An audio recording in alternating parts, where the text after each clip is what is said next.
Coming up on WMBD News at noon, the man Peoria police say shot and killed 2 people appeared in court this morning. We're bringing you the status of his trial.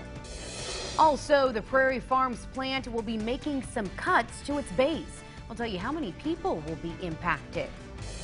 And new developments in all of this car seat chaos, who's being held responsible and how much they're on the hook for. Good afternoon, everyone, and thanks so much for joining us. I'm Shelby Roberts. To begin this afternoon, the man accused of shooting and killing 2 people at a house party near Bradley University in 2018 appeared in court this morning. The jury trial for 18-year-old Jermonte Brock, the man on your screen there, has now been set for July 20th. Investigators say a then 16-year-old Brock shot and killed Anthony Polmitz and Najee Murray in April of 2018. That shooting happened at an off-campus house party on West Bradley Avenue in Peoria. Brock allegedly got that handgun from a bomb squad member who is now behind bars. And the Washington man accused of killing his roommate made his first court appearance yesterday. According to the affidavit, Jordan Hyde stabbed his roommate Joshua Snyder several times in the neck. The document shows police found Snyder dead in his apartment with several stab wounds to the neck and a knife in his abdomen. The affidavit states that Hyde and Snyder were having, quote, issues recently. Hyde has been charged with 3 counts of first-degree murder. 1 person is dead after a shooting in Princeton yesterday afternoon. Police have now identified Devajian Robinson as a person of interest, but they're asking for your help finding him. Around 4:15 p.m., police were called to Hillview Drive, and when they got on scene, officers say they found the victim dead. They also say they found a car that they think 2 suspects used to get away. If you know where Robinson might be, you are asked to contact police. Prairie Farms is making some changes to its Peoria milk plant. Now, more than 60 people will be laid off. A company spokesperson says that the Peoria plant, which is on North University, will shift from milk production to distribution. The Edwardsville-based company submitted a notice to the city, county, and state officials yesterday. According to that memo, 62 employees will be permanently laid off between July 31st and the end of August. Some positions, including drivers and distribution workers, will continue. The spokesperson cites changes in the market conditions, including supply and demand. The spokesperson also tells us services and products to the Peoria area will not be disrupted. The owner of Elevate Trampoline Park now issuing an online apology after accusations of staff there brushing off a report of racism. Last Saturday, a group of teenage girls say they were celebrating a birthday party at Elevate Trampoline Park when someone from another group of teenagers shouted a racial slur at them. Now, according to those teenagers, the staff member said there was nothing they could do about the matter. And the owners say they're still investigating, but she says if she finds staff did violate their no tolerance policy, she will take immediate disciplinary action.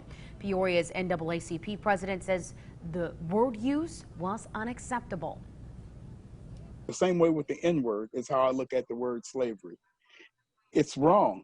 No matter what the context, no matter who says it, it's wrong. These young ladies will have to deal with this for the rest of their lives.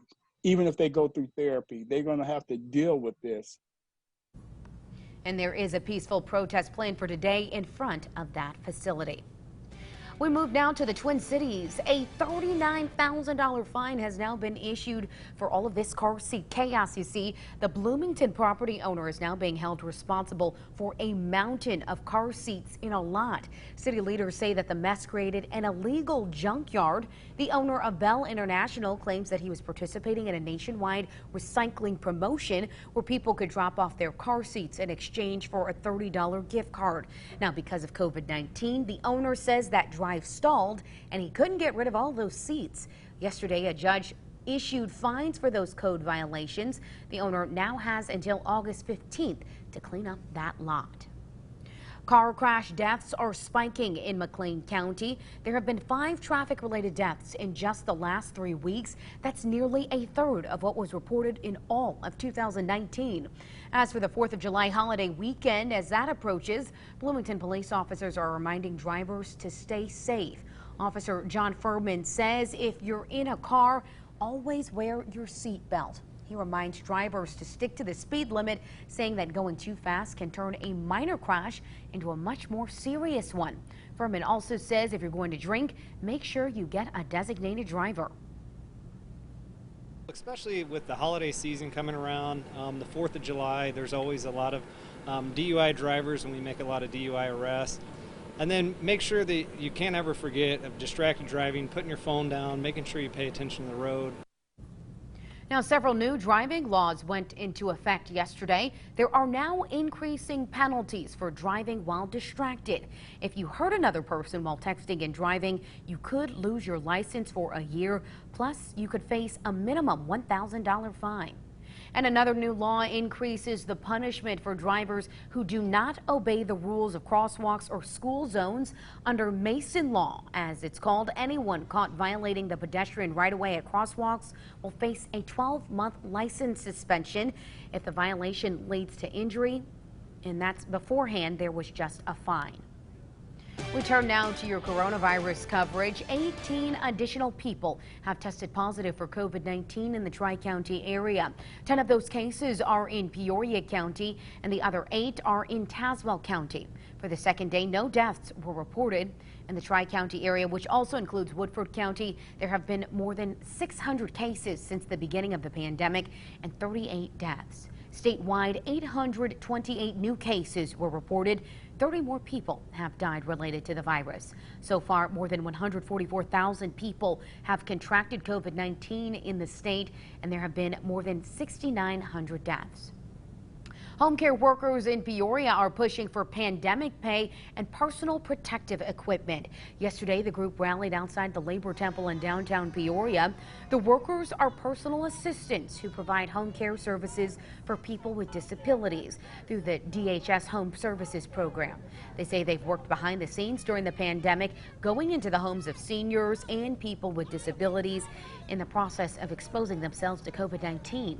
They say that they've seen no bump in pay from the state or federal government after all their hard work. Advocate Roman and Advocate Eureka hospitals are now under new leadership. Carle Health Systems agreed to buy those hospitals for $190 million. Carle, which is in Champaign, serves an area just south of Kankakee all the way to the Illinois-Kentucky border. Leaders there say that the merger will allow its hospitals to better serve their communities. The Carle system now includes 5 hospitals with more than 1,000 doctors serving 6 states.